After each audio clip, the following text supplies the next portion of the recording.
দেখেছি কয়েকদিন যাবৎ আমাদের সেই পতাকাটি কপালের মধ্যে লাগিয়ে আমিকে তুমিকে রাজাকার রাজাকার যারা বলছে, এটা তারা আমাদের এই পতাকাকে তারা তারা এই পতাকাকে তারা হিংসা করছে এবং লজ্জিত করছে।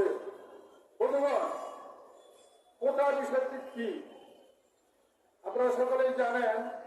1975 সালে যখন বঙ্গবন্ধুকে সপরিবারে শহীদ করা হয়, এর কিছুদিন পর থেকেই বা সেদিন থেকেই সমগ্র বাংলাদেশে মুক্তিযুদ্ধের পক্ষে শক্তিকে সেই সময়ে সরকার গ্রেপ্তার করতে শুরু করে। তখন আমিও গ্রেপ্তার হই। আমার সাথে মোহাম্মদ আলী চৌধুরী সাহেব আছেন, বীর মুক্তিযোদ্ধা, মৌলুম আব্দুল সত্তার ভাই, মৌলুম দেওয়ান আব্দুল কাদির এবং অনেকেই ছিলেন। আমাদেরকে নারায়ণ থানায় যখন রাখা হয়, আমাদেরকে 2 দিনের রিমান্ডে আনা হয়। রিমান্ডে আনার পরে আমাদের 4 জনকে প্রথম উপস্থিত করা হয়।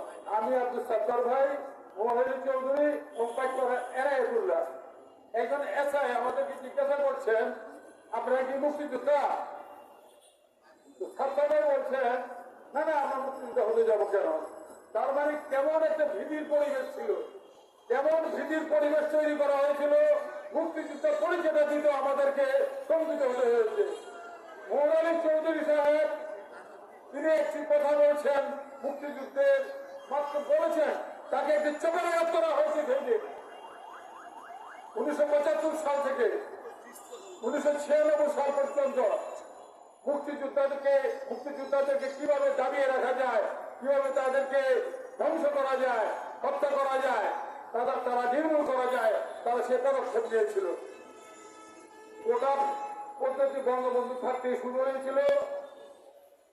এই কোটাটা হলো, আপনি মুক্তিযোদ্ধার সন্তান হন, সাধারণ ছাত্রছাত্রী হন, আপনাকে লিখিত পরীক্ষা দিতে হবে, ভাইভাও পরীক্ষা দিতে হবে।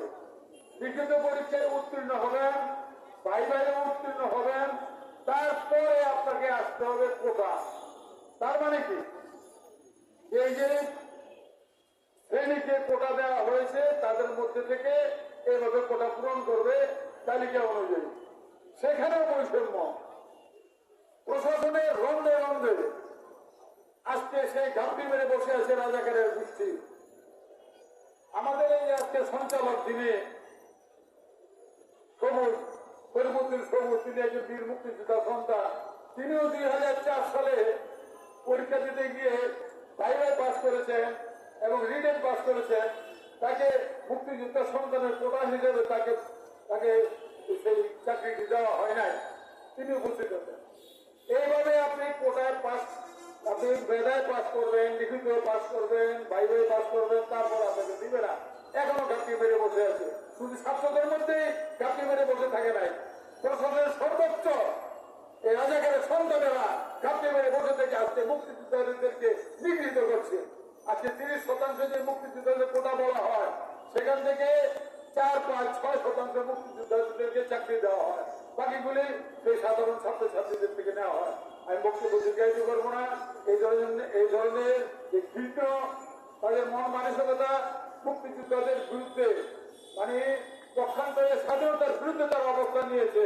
তাই এখন আমরা সকলে ঐক্যবদ্ধ হই, এই প্রতারকদের, এই রাজাকারদের আমরা প্রতিহত করি। জয় বাংলা, জয় বঙ্গবন্ধু।